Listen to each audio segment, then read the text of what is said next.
What's up, guys? Today, we bring you the horror story of the 1518 dance plague. So, let's get to the story.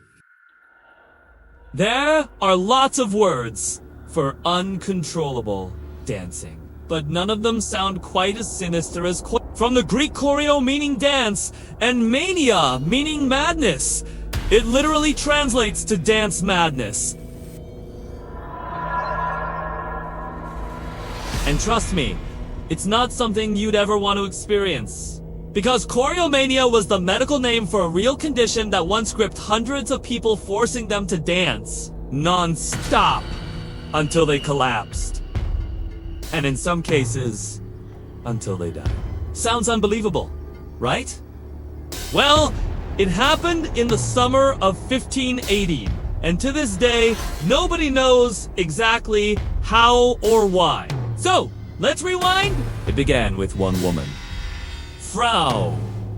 She was walking through the streets of Strasbourg, in what's now modern-day France, when out of nowhere she started dancing.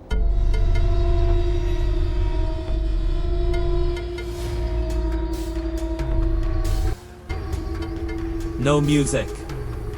No celebration. Just moving like she couldn't stop. At first, people thought it was odd, but not alarming. Germany at the time had far bigger problems: famine, disease, war. One woman dancing in the streets wasn't exactly a crisis, but after a few hours, something strange happened.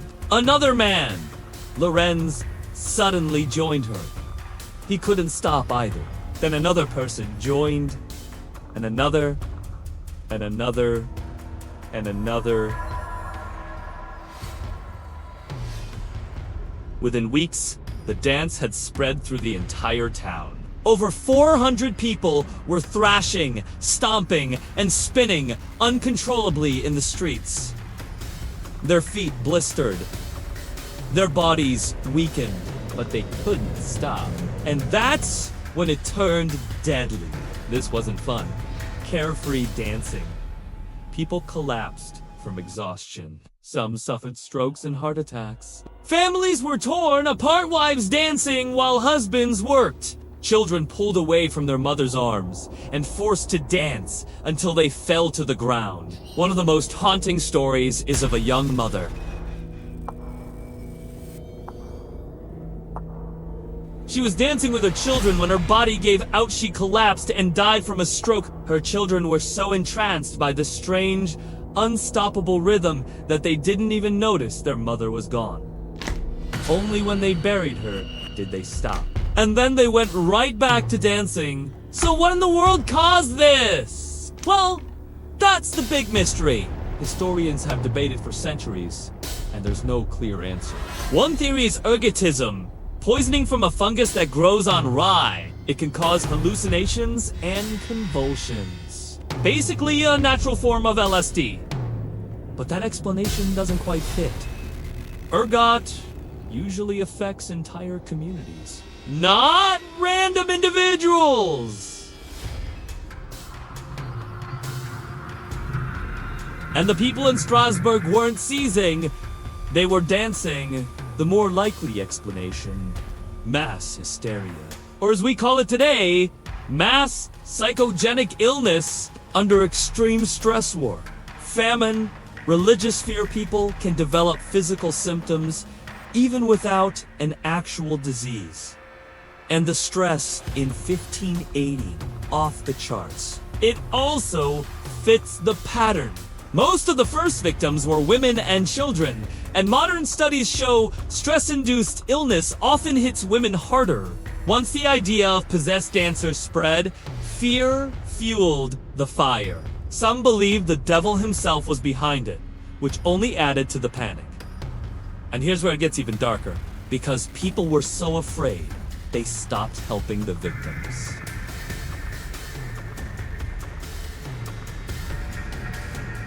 Dancers were shunned, left to collapse from exhaustion and dehydration.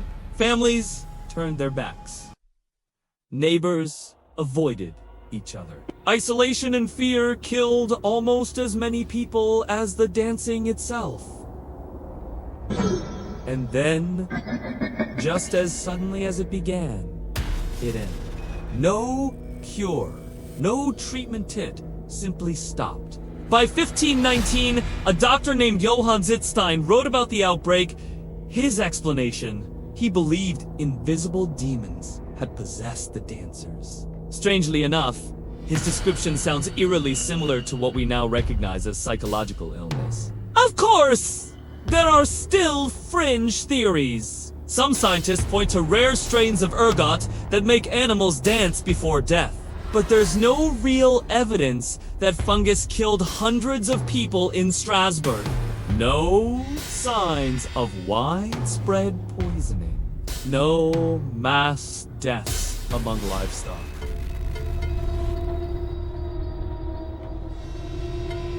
And so, the truth is, we may never know.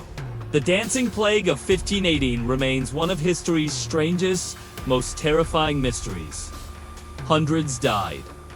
Thousands were traumatized. And it reminds us that sometimes the greatest horrors don't come from demons or disease, but from the human mind itself.